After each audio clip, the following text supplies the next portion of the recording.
2 a.m. and she calls me 'cause I'm still awake. Can you help me unravel my latest mistake? Dropped a stitch about 17 rows behind me.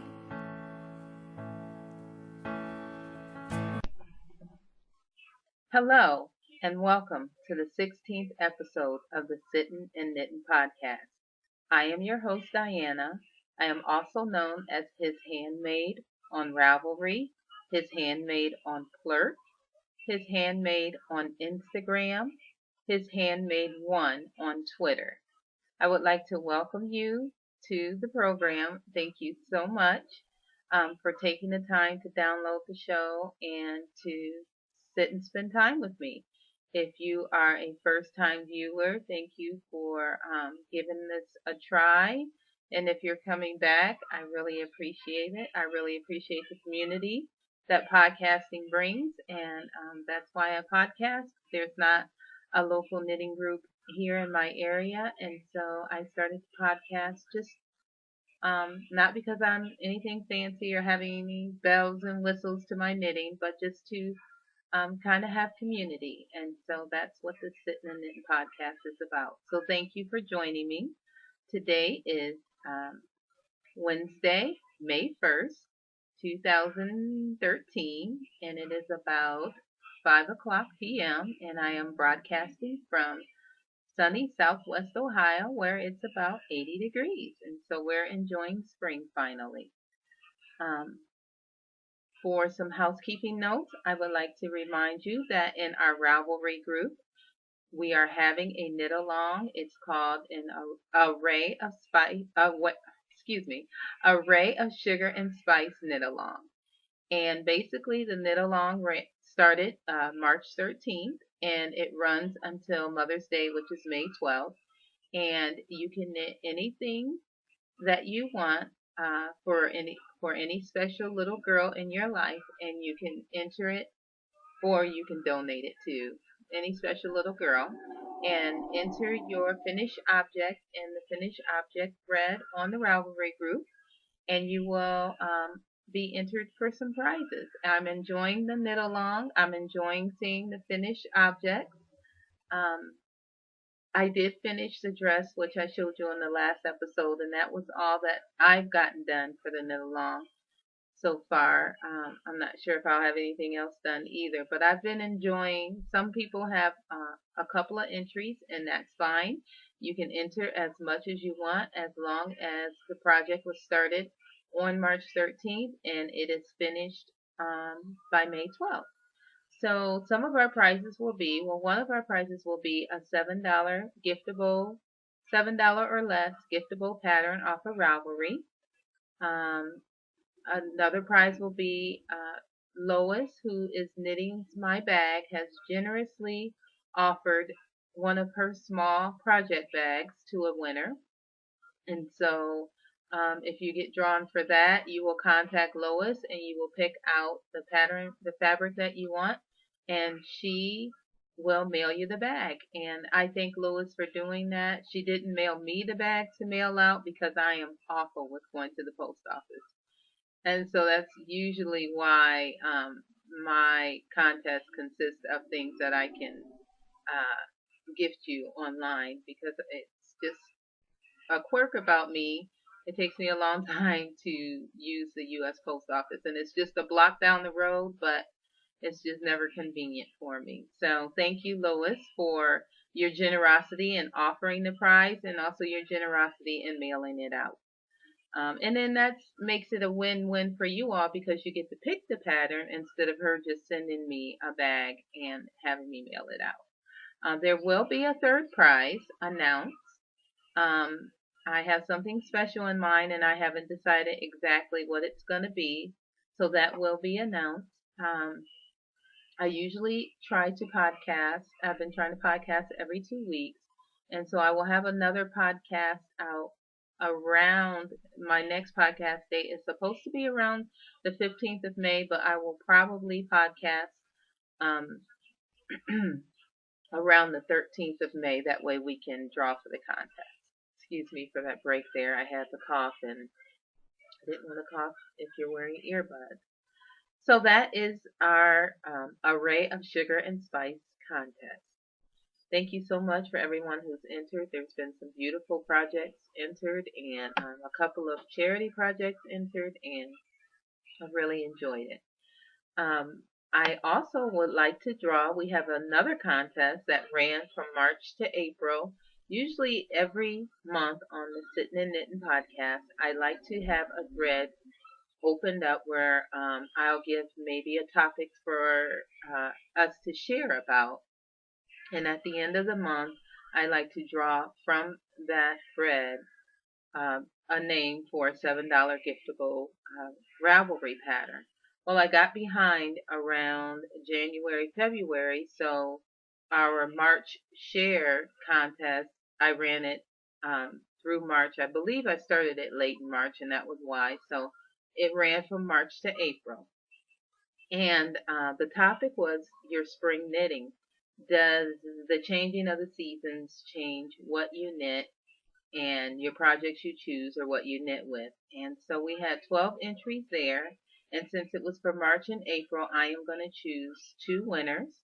I never lock our share contest threads. So if you're new to the group and you have time to read and you want to go through and read any of those topics and add into it, that would be fine. You're welcome to go to it and add to it.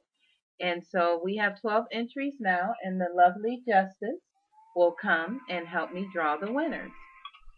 Right now, since we're a small podcast, instead of doing a random number generator, I usually just write down all the names, and I will stick them in my beautiful teapot, and my beautiful daughter will draw them out. So Justice.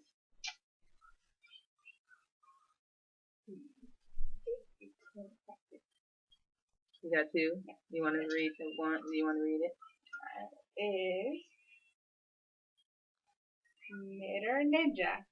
Knitter Ninja Shar. Is that who it is?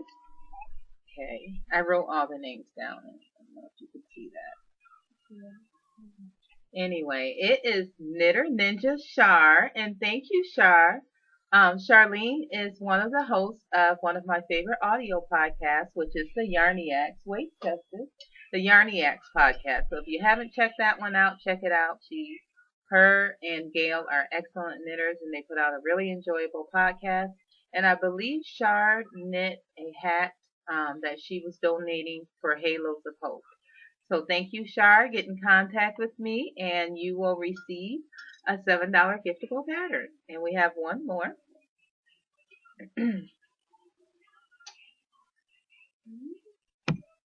It is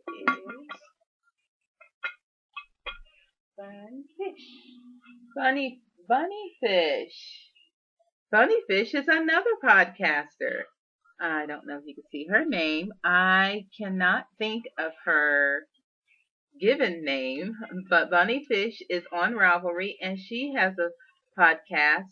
You can find it at bunnyfish.wordpress.com, and I believe that I mistakenly gave you the wrong address last podcast. So she is at WordPress, and she has a lovely podcast. She's a young knitter, very prolific sock knitter, and she just knits all kinds of things, and she's fun. So check her out, and congratulations, Bunny Fish, for winning. So contact me when you see this and let me know what pattern you'll have. Thank you very much.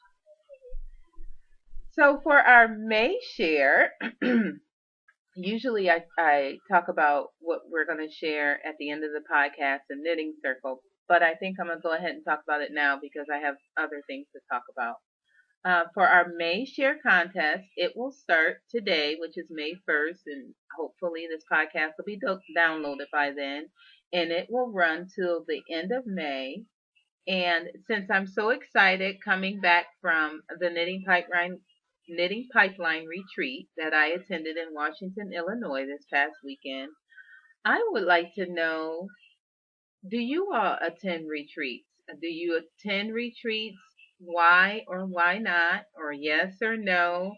Some of your favorite retreats. some things that you really like about it, some things that you really don't like about it, some tips that you want to share. Let's talk about retreats. And if you don't attend a retreat, but you still want to enter the contest, just say, I'm unable to, or I don't want to, or whatever. You could still share, and you maybe can share why if you would like, share why you would not, why you don't, or why you're not attending a retreat, and that'll still give you an entry into this contest. I don't want it to only be for people who go to the retreats, but it's mostly just to open up conversation about retreat going, and maybe retreats that you haven't been but that you would like to go, or something like that. So that will be our May share contest, and I will draw the one winner from that on Lord willing on June 1st, my first June podcast. So let's get into the knitting. We will talk about what's out of my hands. As you can see, I am wearing what's out of my hands, and this is the Piper's Journey. I knit it out of Patton's Classic Superwash DK wool. I had about 625 yards. I did not use that much. I'm guessing Shar and Gail, I did not weigh it. I still have it out. I didn't put it back in my stash because I want to weigh it. But I'm guessing that I have about a good 200 yards left, or 150. I don't know. This is made out of the eggplant colorway. It is supposed to be a DK weight, but I felt it was a little heavier. I felt like it was more like a worsted weight yarn. I used size 6 needles, and I wish I had went up to a 7 or an 8. But the way that I blocked it out, it has blocked out beautifully, so that's fine. I increased without giving the pattern away, and I don't think I can give too much away because I don't remember. But I know that you're supposed to increase a certain amount of stitches. I believe it's 6 stitches every other row to a certain number. And I went past that number, maybe 20 or 30 stitches. I'm not sure. I weighed my yarn when I got to the number that the pattern called for. And the Piper's Journey was written by Paula Emmons Beasley, who is the hostess of the Knitting Pipeline audio podcast. And so anyway, I knit to what she suggested, and then I wanted a larger shawl. I'm not really a small shawl girl because I'm not a small girl. So I weighed my yarn to see how much I had left. And I believe from the notes that I read, Paula said we would need at least a third of our yarn for the bind off. So I ended up weighing my yarn and knitting until I had half of my yarn left. And then I thought I would have the other half for the bind off. I thought I would need a half since I was making it bigger. And I ended up not needing a half. And if you could just hold on a minute, I'm going to go ahead and get that ball. So I had 5 balls of this, and it's 125 yards. And I had 5 balls. So that would give me I must have 5 balls. As I said, I have 625 yards, but I'm not sure if that's right. Let's see. 1, 2, 3, 4, 400, 500. Yeah, 625 yards. So this is all that I have left, and this looks like, so I wasn't 200 yards I had left. This looks like, I don't know, 100 yards that I have left. I'm not sure. And it looks purple today for some reason, and the shawl looks purple, but this is actually, the colorway is called Eggplant, and it's coming out a navy blue there. I'm not sure why, but it's really an eggplant colorway. I just have natural sunlight. I do have my ceiling light on. I'm not sure why we're not getting the colors, but I'm kind of disappointed you're not getting this because it's not royal blue, and that's how it's looking to me on the screen. But it's an eggplant colorway. So this is how much I have left. I'm going to go ahead and try to take it off so I can show you the size. I don't know if I'll be able to get it back on for the podcast, but this is it. starts here and it goes here and it goes here. One thing that I wanted to say is this right here is where I started the bind off. When I got here to the end, I didn't know what to do. I see here's an end that I didn't cut off, that I wove in, I didn't cut off. I didn't know what to do as far as, I thought if I just bound off like the pattern said, it would be kind of blocky and it would not have this nice taper like the first end did. So I kind of tried to fudge it and decrease a little bit before I bound off. And they don't exactly match, but it doesn't bother me. Maybe if I had just followed the directions and bound off, I think it was 17 stitches I had left, but I didn't see how binding off was going to give me this nice edge like this. Maybe I should have just followed the directions. Everybody else has done it. So I kind of decreased a little bit and just kind of tried to make it look a little bit like this. I don't know if it really worked or not. So that's it. I loved it. I love the knit. It's a very intuitive knit. It was really my first lace, real lace. Well, I did the multnomah, but I don't consider feather and fan real lace, I guess, because a lot of people use it. So this was my first real lace. I have done a knitted on border before, and that was years ago when I did a pinwheel blanket and it had a knitted on knit border. So I enjoyed it very much, and thank you, Paula, for writing an excellent pattern. I will be right back. Okay, I'm back. I wanted to get the shawl back on for you, and this is how I'm choosing to wear it right now. I think also I can wear it just straight down. When I have it just over my shoulders, the ends come right to my waist, and I can stick a pin in it, so I might wear it like that sometimes. This is how it looks in the back. So that's what's out of my hands, and that might be the last FO you'll see for a while. And the reason for that is because let's go to what's in my hands. I have with the Knitmore Girls. If you don't listen to the audio podcast, the Knitmore Girls, I would encourage you to give that a try because it's a really enjoyable podcast. And I have what they call startosins, which is not really startitis. It's not an inflammation, but it is a condition of where I want to start everything. So I have wanted to cast on lots of things. I will start with first what's in my hands, what's on my needles, is what's been on the needles for a while, and that is my stripy socks. I have not done much on these. Let's see.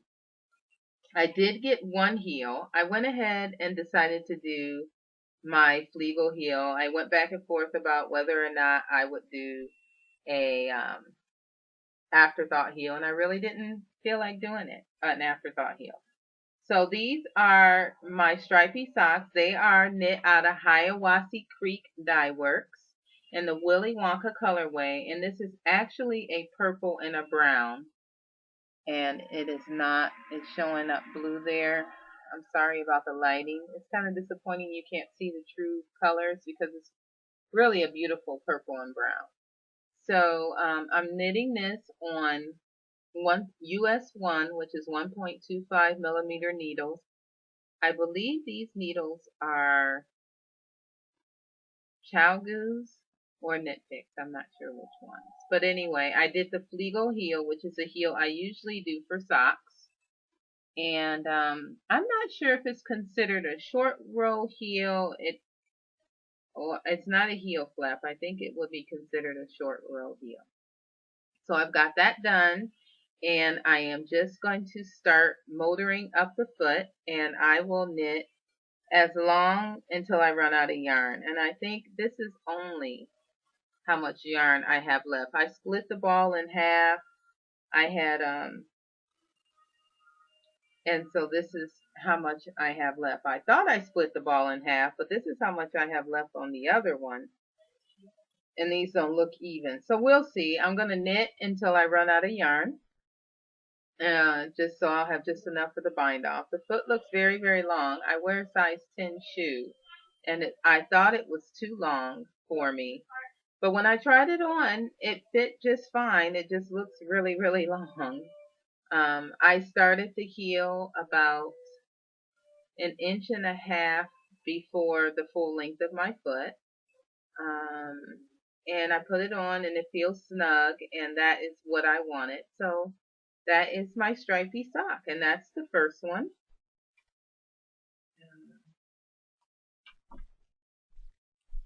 See, is there anything else I can say about it? No, I really, really like, while I'm trying to put this back, I really like these DPN holders for your pattern, your works in progress. I have the cardboard ones, but the ones that I have, and maybe I'll show them to you, are large and they're hard for me to manipulate, really. So I really like these. And then I'll go ahead and show you the second one. I am working on the heel now, and I haven't gotten much. I'm still increasing. I haven't started the short row. So I have about another, I think, 6 rows of increasing before I start the short row. So that's really all there is to show you on that one. So that is one work in progress. These are being housed in a beautiful knitting bag that was gifted to me by B Wing on Ravelry, who was my roommate at the Knitting Pipeline retreat. So I believe a friend of hers sold this knitting project bag, and I like it, and it fits in my purse, and it was very sweet of her, and so thank you, B Wing. So that is my stripy socks.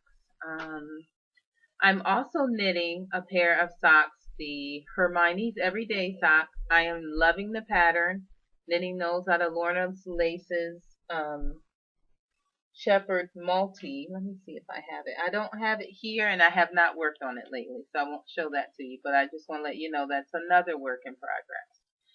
Then, what I have started, I have decided that I love sweaters. I have lots of store-bought sweaters just because I wear sweaters almost all the time. So I would really like to have some hand knit sweaters. I have been slowly acquiring sweaters quantities worth of yarn, because there was a time this past winter when I wanted to really, really knit a sweater, and I hardly had any yarn that I liked. So that famine taught me to at least have enough yarn for 3 sweaters. So I did that, but I don't think I was thinking I should start them all at once. But now I'm thinking I should. So this is the summer of the sweater for me. I hope by the end of the summer that I will have 3 sweaters ready for the fall and winter. And I plan on continuing, at least 3, but I plan on continuing to knit them.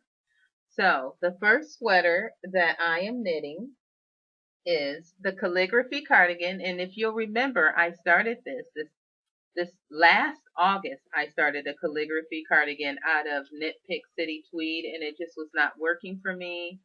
I wasn't feeling the pattern. I wasn't feeling the yarn. It had been on the needles for at least 6 months, I think, before I frogged it. So I'm starting it again.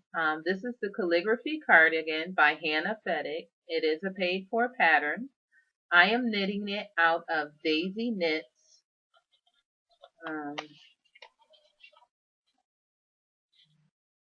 And I don't have her card. Let me see. I apologize.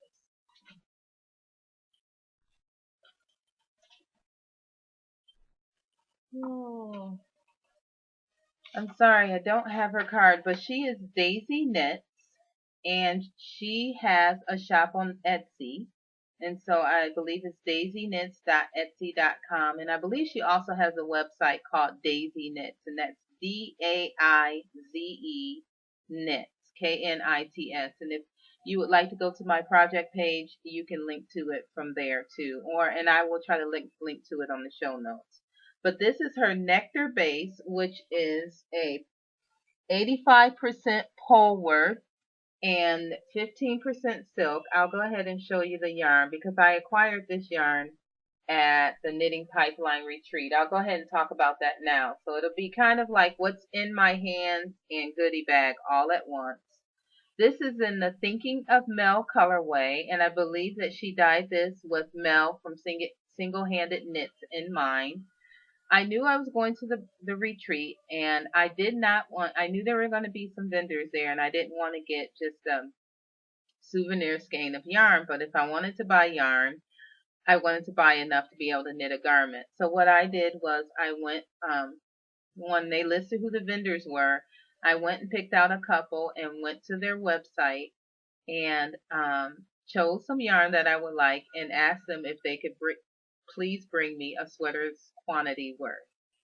I had never knit a garment out of hand-dyed yarn besides socks, and so it was fun.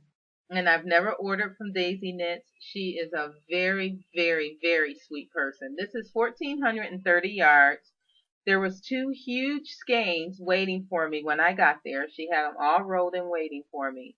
And what I really appreciated about her was she said, take the yarn, touch it, hold it, feel it, and see if it's what you want and if it's what you're going to be happy with. And if it's not what you're going to be happy with, you don't have to take it, even though you pre-ordered it. I want you to be happy with it. And I told her I was going to knit a garment. Let's see if I can get this wound back. And she wound it and dyed it in these large enough skeins so that I wouldn't have to do a lot of alternating. So I'm guessing it's about 700 yards in each skein. So she gave me 2 of these. And she was just very thoughtful. She threw in, she said, a few extra yards so that I could get a nice gauge swatch. And she was just so sweet. And I just really appreciated purchasing from her. And I highly recommend. The yarn looks very, very lovely. That's a good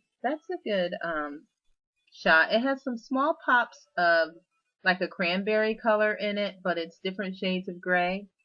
Very, very lovely yarn. And thank you so much, Daisy. And so I knit a swatch, which I usually don't do, but I knit and block the swatch. It's small, but hey, I did it. And so I'm knitting this on size 3 needles. That was what I got gauged with.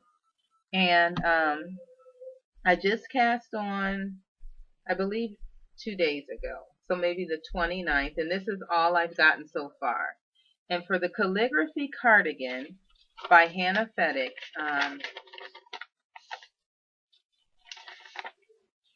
this is one picture of it. I'm going to have to do, I don't want to give too much of the pattern away. I'm going to have to do 7 inches. It has a large shawl-like, not shawl collar, but a large collar, ribbed collar. And so I'm going to have to do 7 inches of ribbing before I start the body. So this is a picture of the cardigan. And I'm going to enjoy it. And I wanted to let you know that before I started the project, I knit the swatch. And then I went through the pattern. I have it printed out. I have it downloaded on my iPad, on my laptop, and on my iPod. So I'll have it in different places. And I went through and I highlighted my size and I circled my size and I made notes and I highlighted things that I knew that I would need to remember. And for instance, I wanted to make this as easy and portable because it's hard for me. I have a lot going on in the background, and so it's hard for me sometimes to really concentrate. So I wanted to have everything planned out at the beginning. So say for my raglan increases, they tell you to increase until you get to a certain number of stitches. Well, I wrote in the margin how many rows I would need to increase. And I am a firm believer and lover of a row counter. I use a row counter on almost all of my projects. So as long as I keep clicking that row counter, I will be able to keep up with when I am supposed to stop my decreases. That way I don't have to count all the time.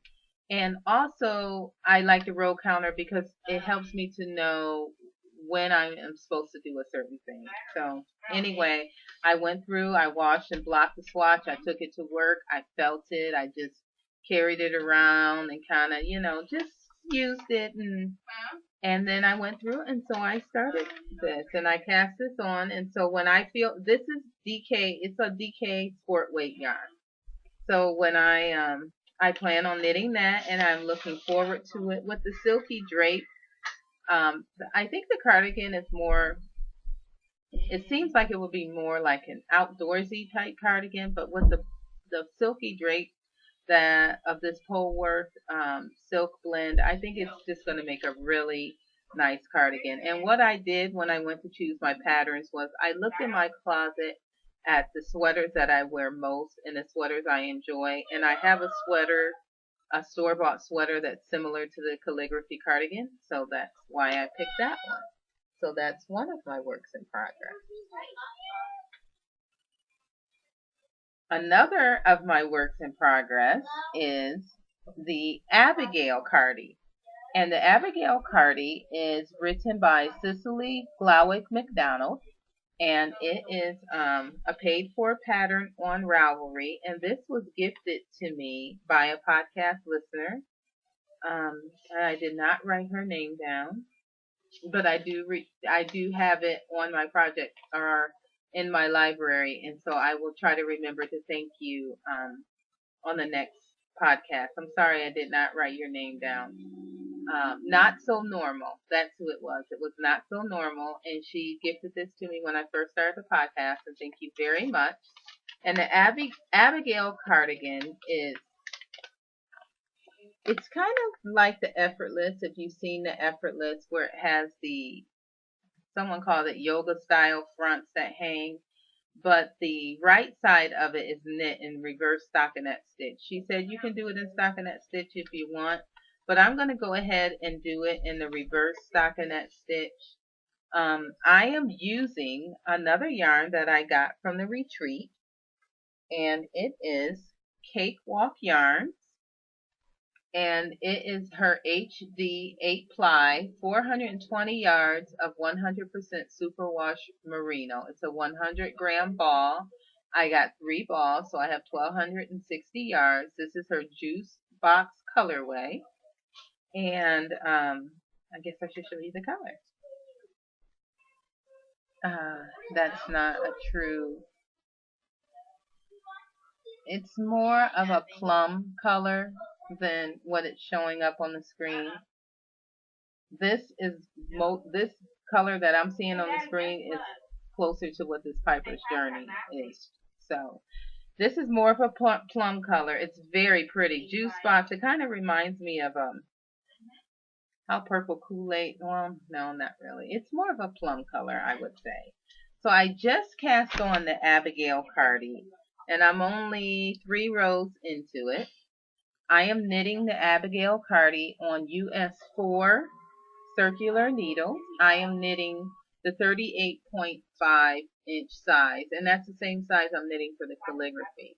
I also wanted to note for the calligraphy I had to cast on a little over 100 stitches, and I did not want to have a lot of tail hanging, and so I used the cable cast on. And I think I've heard that's a good cast on for when you're starting ribbing. It's a pretty stretchy cast on. So that's the cast on I use for the calligraphy. For this one, my favorite cast on that I usually use for everything is the German twisted cast on, which is a variation of the long tail cast on.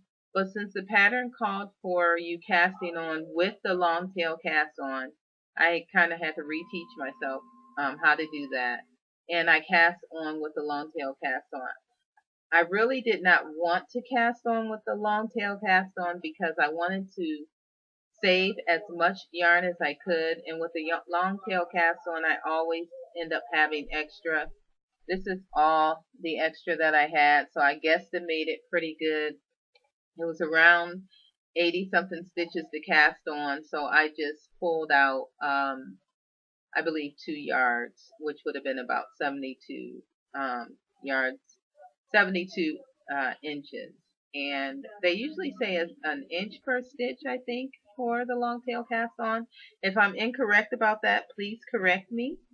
I did knit a swatch for this one too. I swatched with 3 different yarns, and what I did was I wrote myself a little note. I think I started the swatch down here. No, this is the bigger part. I started the swatch down here with 5s, and then I went to 4s, and then I went to 3s. And I liked what I saw with the 4s, and I got the gauge on the 4s, so that's what I'm doing. So I'm going to keep my swatch until I get a little bit more of the cardigan knit, just because I like it. I like the way it feels and everything. And I blocked it out. And so, yes, that is also what's in my hand. Let's see if there's anything else. I think there was something else I wanted to share with you about. I took detailed notes. I went through, I took quiet time, and I went through and I took detailed notes. I usually don't do this, but I want to have success with these sweaters. So I went through and circled everything and read and reread and highlighted all my notes. Tried to make myself notes on what rows to do what, and at the same time, what rows to do what. I even wrote down, like it says, to do an increase every, I'll just say every 10th row. That's not it, but I don't want to give away the pattern. So I wrote down on my notes, okay, do this increase on row 10, 20, 30, 40, 50. And then another part of it says, do this increase every 7 rows. I'm just saying, that's not really it. So I wrote down, okay, you will do this increase, on row 7, on row 14, on row 21, so that I can just glance at it and hopefully be able to successfully do it. This cardigan calls for my size. I need 1,326 yards. I only have 1260. So that's 66 yards short plus or minus what I use for my swatch. So what I'm going to do is, you're supposed to knit the cardigan, knit the sleeves, block it, and then pick up the stitches for the band here.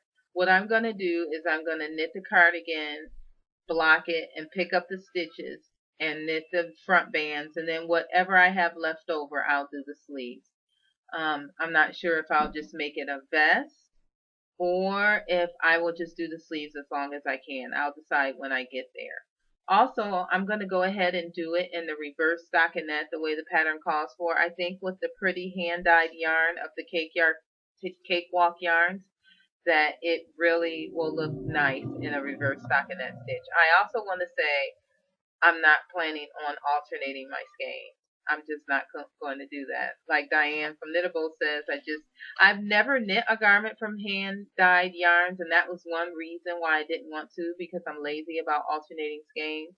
I'm not going to alternate skeins with the daisy knits either. With the daisy knits, it was so big, the balls were so big that I ended up having Journey help me. I held the yarn and she wound it on the ball winder. And so we got 2 balls this size out of 1 hank. We haven't done the other hank yet. So what I'm going to do as far as alternating, all I'm going to do is I'm going to knit until I finish this hank. And then I'll use a hank from this other, or I'll use a ball from this other hank and then switch back and forth that way. That's the only way alternating that I'm going to do between the 2 hanks. I'm not going to alternate every 2 rows. With the beauty of the gray yarn, I don't think it's going to look bad. I don't think I'll be disappointed. And with the cakewalk yarns, with the reverse stockinette stitch, I too think that it won't look bad. I think it's going to look nice. So I'm looking forward to that. And that is the Abigail cardigan. Let's see if there's anything else that I wanted to tell you about it. No. And that's all that's on my needles right now, but we can jump right into aspirations because I was so tired last night when I cast on this Abigail. I wanted to knit at least 1 row, but I got it cast on, and I fell almost immediately asleep as soon as I got it cast on. So I didn't get to cast on my next project. So we'll jump into aspirations, what I'm aspiring to. My third summer of the sweater is going to be the Mr. Green Jeans sweater. This is a free pattern on Knitty, and it is written by Amy Swenson. I am doing the size medium, which is a 40-inch bust, and I am using Valley Yarns Greenwich in the Shadow colorway.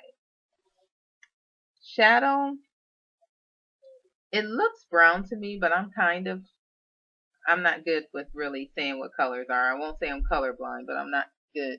Now, see, it looks gray here. In person, to me, it looks brown, but with a name like Shadow, I would think it would be gray, but it's a dark neutral color. The Daisy Knits is gray, and it's nothing like the Daisy Knits. I mean, they're totally different. But I wanted to have neutral colors. I'm thinking it's more of a brown. This is a worsted weight yarn, 100% wool, and I thought it was super wash, but it is hand washed. So I'm glad I didn't. I started to throw my swatch in the dryer. I'm glad I didn't. It's 100% wool, and I knit a swatch on it very, very late at night. The gauge we're supposed to get was 18 stitches to an inch. Let's see.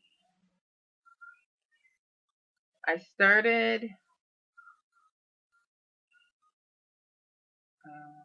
started here, and I wrote down what I started with. This is size 10 needle, this is size 9 needle, this is size 8 needle, this is size 7 needle.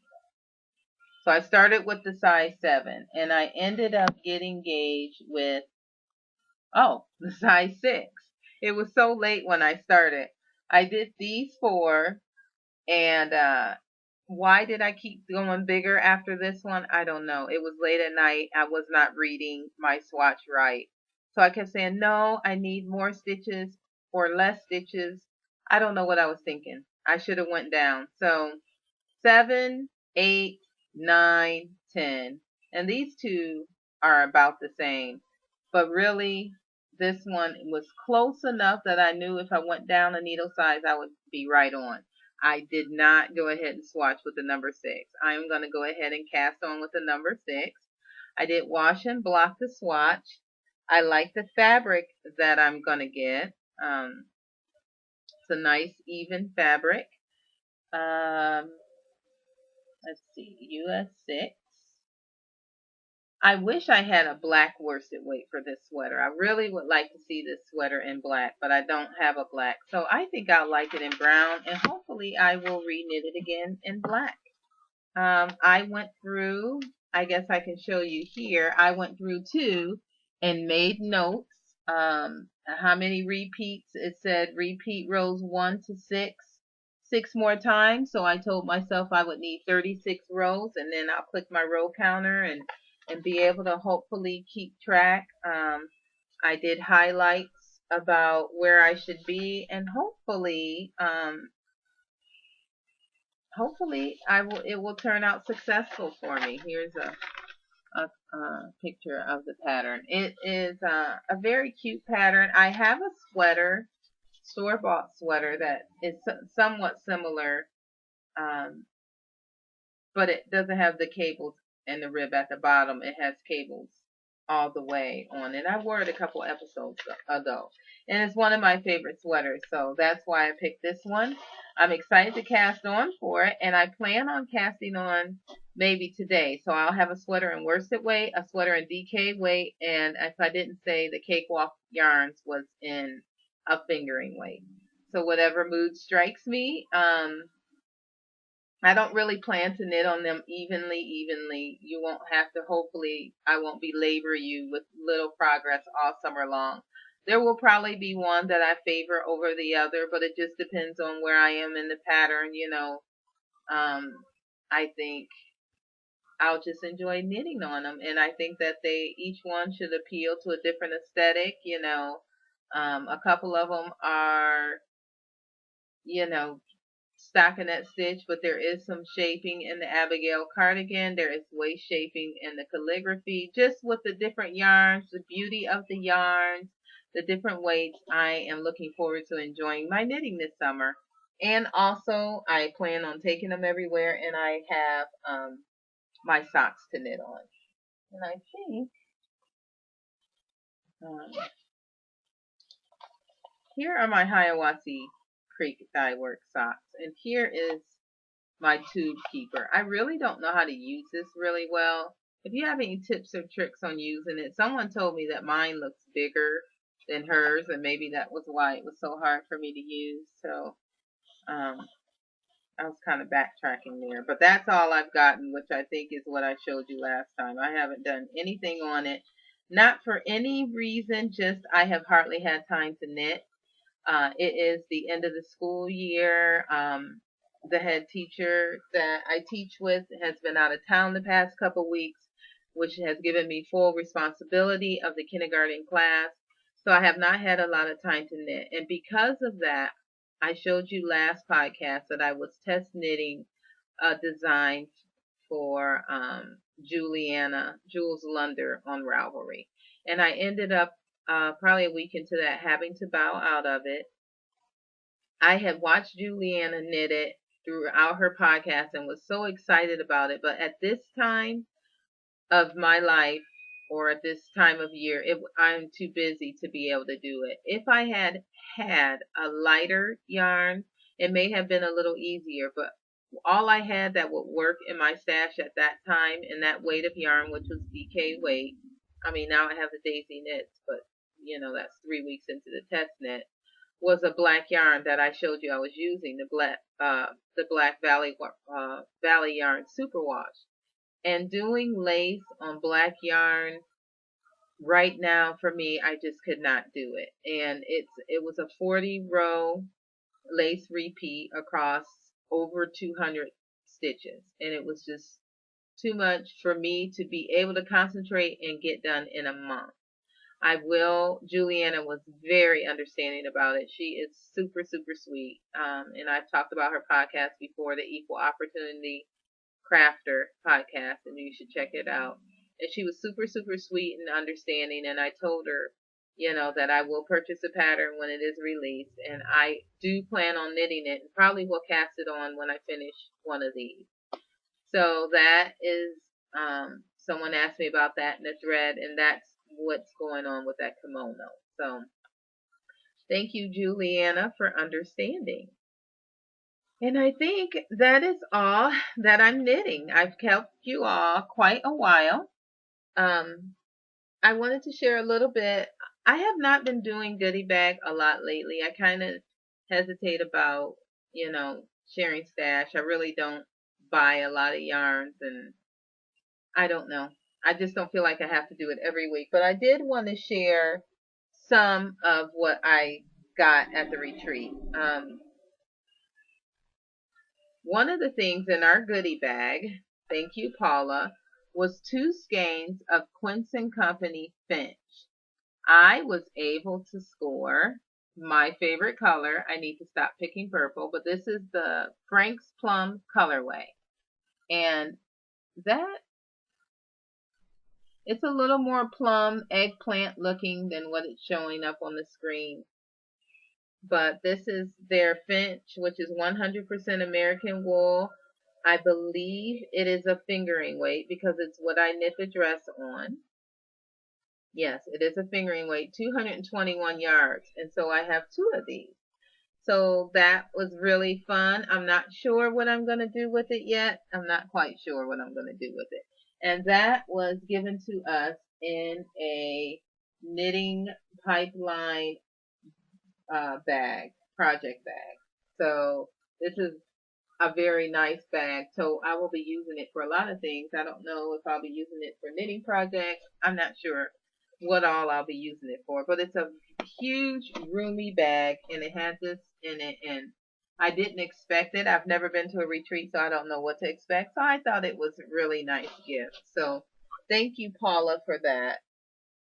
I would also like to share that I did make a purchase from Fat Squirrel Fibers, and that's at thefatsquirrel.com.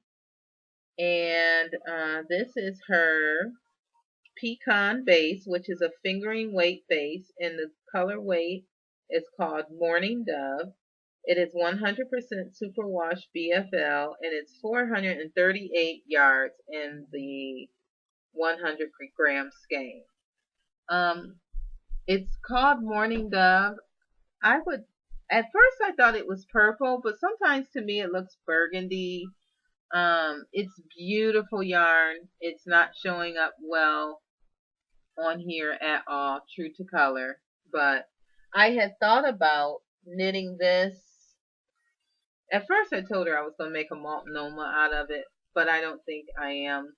I was thinking about putting it with this in another color and doing the color affection is kind of what I'm thinking of doing. I need another 400 yards of fingering weight, and I'll have enough for a color affection. So I'm kind of thinking about doing that. I'm not sure, but that was a purchase I made. When we went to the yarn shop, we went to the Unique Sheep yarn shop, which is in Washington, Illinois, and I picked up the Barocco Elements pattern booklet. And the reason why I picked up this booklet is because they had a sample knit out of this vest. And I really, really like it. It's knit out of worsted weight yarn. It has a shawl type collar.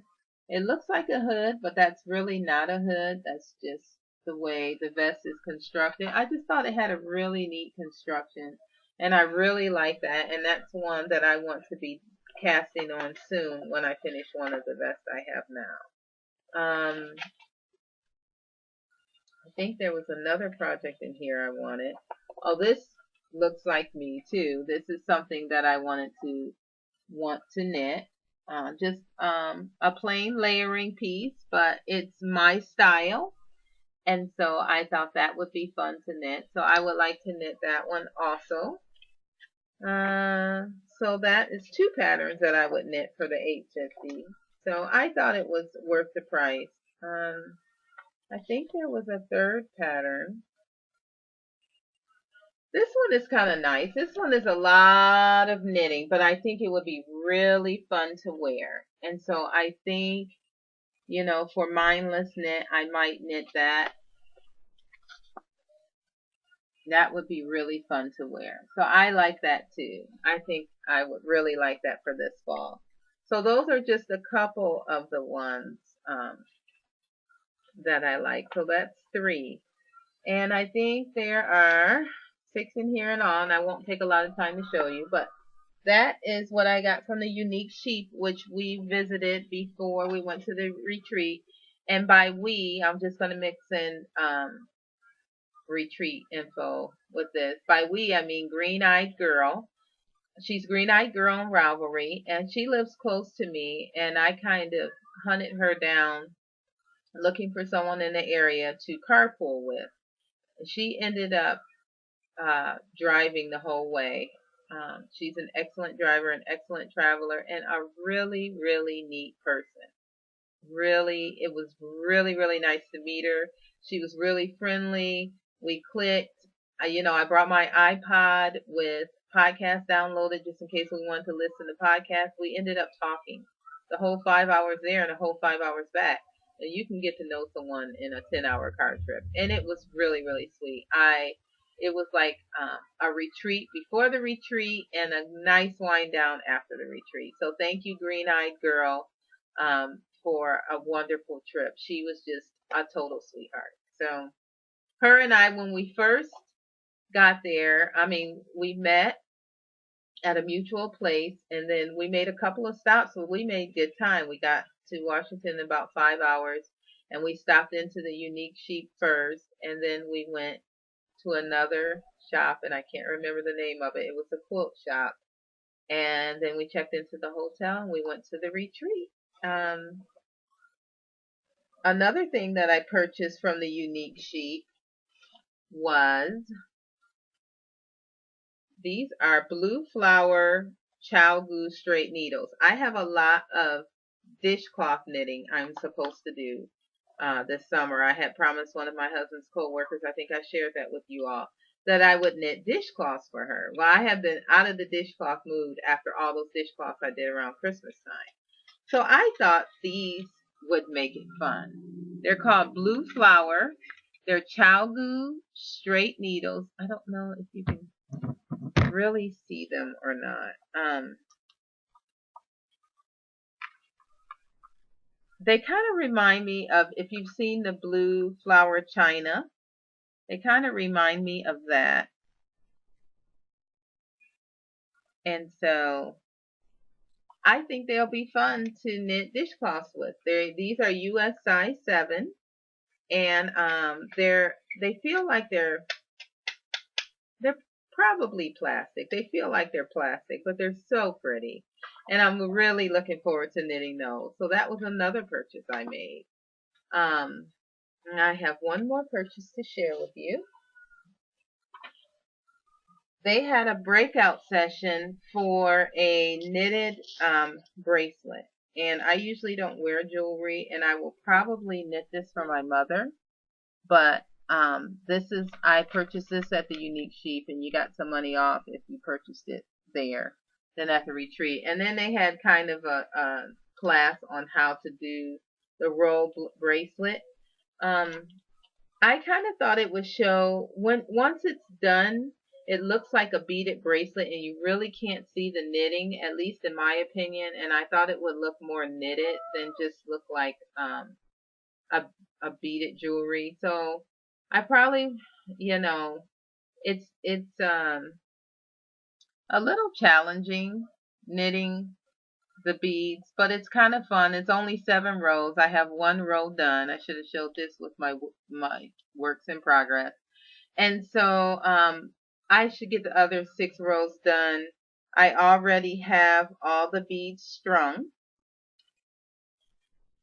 and I should get the other 6 rows done and maybe give it to Mom for Mother's Day. So I also purchased these needles, just little plain metal needles, nickel-plated needles with a little glass ball. They're kind of strong. They say they're about a size 2, and they're easy to work with. They kind of had them along, that you could use them along with this kit if you didn't have any. And I heard someone say if you use your own needles that they might bend, because it is a little intense, I guess I should say, knitting with these beads. So can you tell that the bracelet is purple? So that is the other thing that I purchased. So that is all that I purchased from the retreat. I was on a budget, but I do want to give an honorable mention. I was not able to support all the vendors as far as buying things, but there were some vendors that I would like to just mention. Let's see. Java Jenny was there, and she is a very, very, very sweet person. I want to say that. And her bags look awesome in person, even better than they do online. So I would like to say, I was not able to purchase a bag, but I would encourage you very much to purchase a bag from her if you're able to. And quality stuff. So Java Jenny was one. There's Yarn Geek Fibers. She had some beautiful, beautiful things. Beautifully dyed fibers. And she's a very, very sweet person. And so I would just like to give her an honorable mention, and also highly recommend. I've seen and touched her things in person, and I can tell you it was very, very beautiful. Heritage Hill Farms. I don't know if she sells over the internet, but if you're in that Washington, Illinois area, I would encourage you to visit her. She had some quality fleece there, and she is just a really neat lady. You know how they call people, she's real crunchy, real earthy, just really, really nice, really nice. And I did not get to visit the farm like others did, but I want to give her an honorable mention as someone there. I saw Susan B. Anderson there. I didn't just see her. I met her. I touched her. I hugged her. She's very, very sweet. Just seems like a really dear woman. And she had her Topsy Turvy book there, which I did purchase. And she also had her toys there. So I've seen and felt and touched those toys, and I would highly recommend that book. I won't go through and review the book. Diane from Knittables has done an excellent review on it. But I would like to say the lady behind the pages is someone that you would want to support also. She's just awesome. So those are honorable mentions. Like I said, I really didn't do Fat Squirrel was the only one that I really picked up. The other two, Cakewalk Yarns and Daisy Knits, I had pre-ordered, so to speak. I mean, I didn't pay for it until I got there, but I had already had that in mind for things that I wanted to purchase. So, as far as a weight loss tip, I'll just go into weight loss tip. I want to make a correction. I think last podcast I told you that adding protein and calcium in my diet had helped me to increase my weight loss because I knew I was eating and doing everything right, but I had not, I wasn't losing the weight the way I should. And I had been eating a mostly vegan or vegetarian diet. And so I started to add a little more protein, lean meats, and a little more calcium as far as dairy, and I saw a kick up in my weight loss. I wanted to say that I'm not saying that you cannot lose weight and eat a vegan vegetarian diet, which is what I prefer.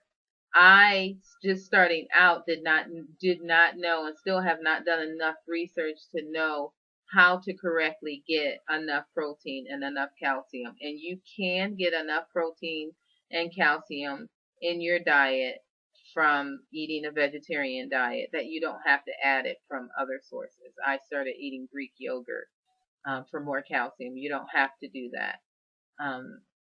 That's really the only calcium source I have. So I just wanted to make a correction on that and make sure everybody understood that I wasn't saying that you can't lose, you have to eat meat and dairy to lose weight. You don't.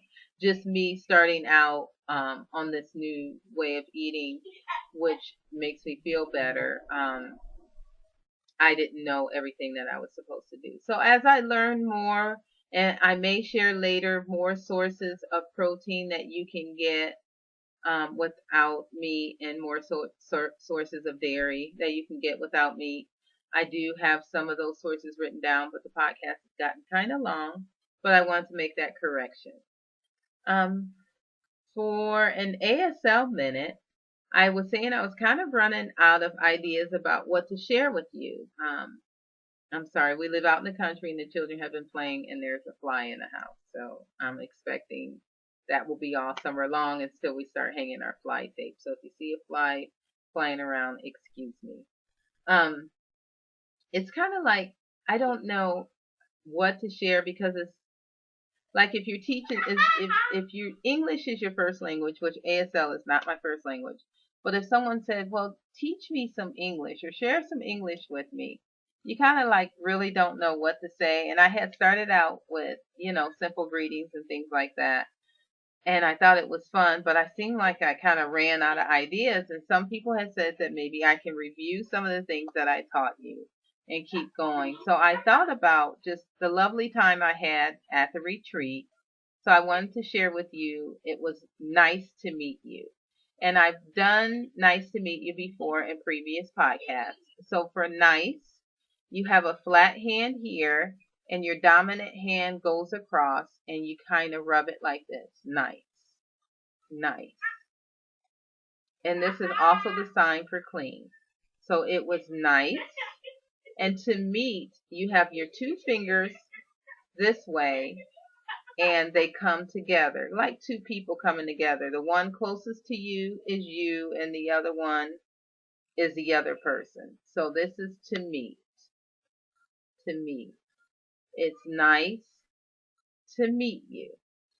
And you really, because you have your finger coming from that person and finger coming from you, you really don't have to point and say meet you. In true ASL, they would probably just say it's nice to meet, and that would be it's nice to meet you. And since it was last week that I was talking about it's nice to meet you, I would probably say it's nice to meet, and that would mean in the past or finished. It was nice to meet you. So it was nice to meet you. It's nice to meet with you, and it's nice to interact or to fellowship with you as the community on my podcast. So this is interact or fellowship or join together. You have one hand that is still in your dominant hand. If you're right-handed, it's right-handed. If you're left-handed, it's left-handed. Kind of goes around and shows an interaction.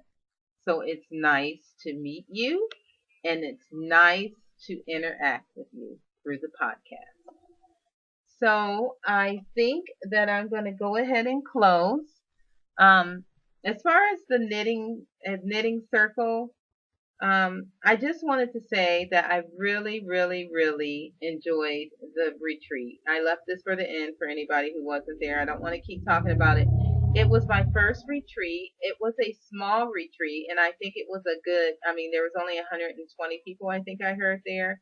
It's a good way to break someone in who has never been to a retreat. Maybe for a first retreat, going to something real big would be overwhelming. I was overwhelmed by the awesomeness of the people. You always hear about kindness of knitters, and just meeting the people in the flesh. It was a really, really, really nice experience. Paula is a class act. She is just what she sounds like on her podcast. She's just really a classy lady. Another thing that I wanted to mention is she did a breakout session for darning socks there. And now, I mean, I think my life has changed. I am going to darn the socks that I showed you that had the big holes in them. And I am so thankful to her for taking the time to show us how to do that. And I don't feel, I mean, I'm still sad that my socks blew out in the heels, but I don't feel like all is lost. So thank you, Paula, for doing that. I really enjoyed seeing her um, bagpipe group. You know, I haven't really heard bagpipes in person. Not that I can remember. And so that was really, really, really neat. That was really nice. It was beautiful music, and just to see her play and to see the others play, and I believe there was three of them.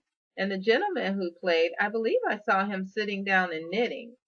And so that was kind of neat. And then the other lady who played, she just looked like a really strong player. And then when she talked, she just, seemed like she was really um, gentle. And so that was kind of neat. And then, of course, it's Paula, who I can't believe she plays it. You wouldn't look at her and think she plays the bagpipe. So it was all very fun. The food was fantastic. The new friends I made, I had mentioned either on the podcast or in the group that I am a shy person. And so the people that came up to me and introduced themselves and made me feel comfortable, I appreciate it. Now that I look back, I think, that I should have gone around a little more. Sounds like the boys are acting up.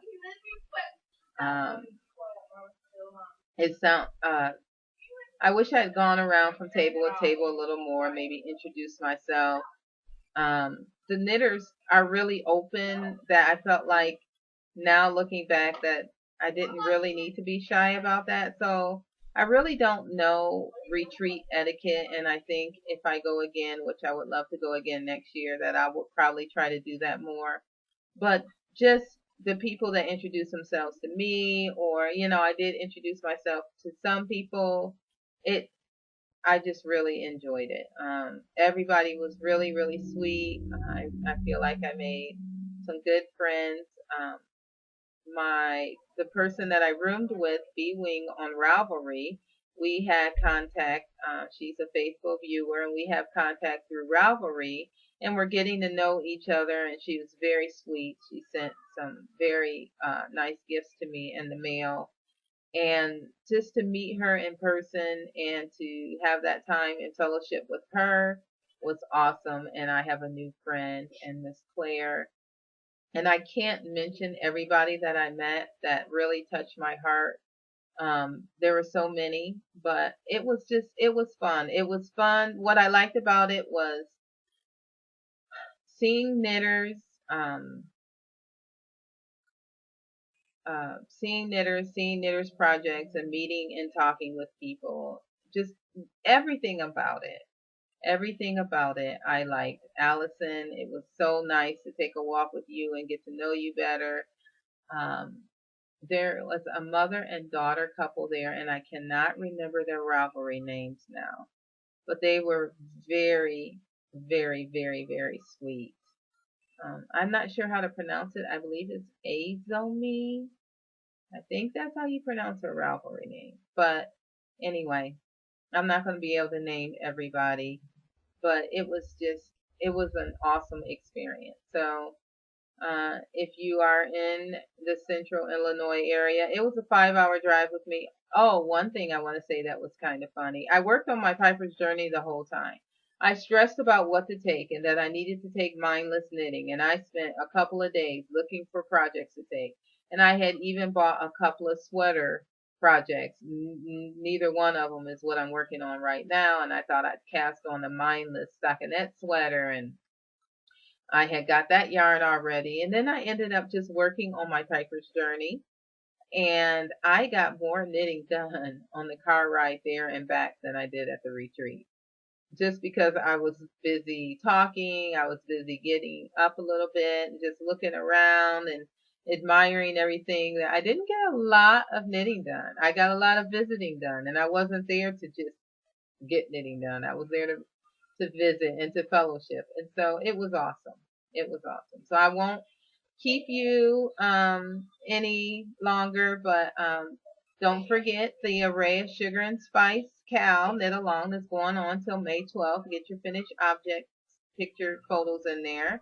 And then through the end of May to May 30th, we have our May Share contest where I would just like for you to share your knitting retreat experience. It doesn't have to be a retreat. It can be an event, or it could be like a wool gathering. It could be like stitches, just some kind of knitting or fiber related show that you've been to.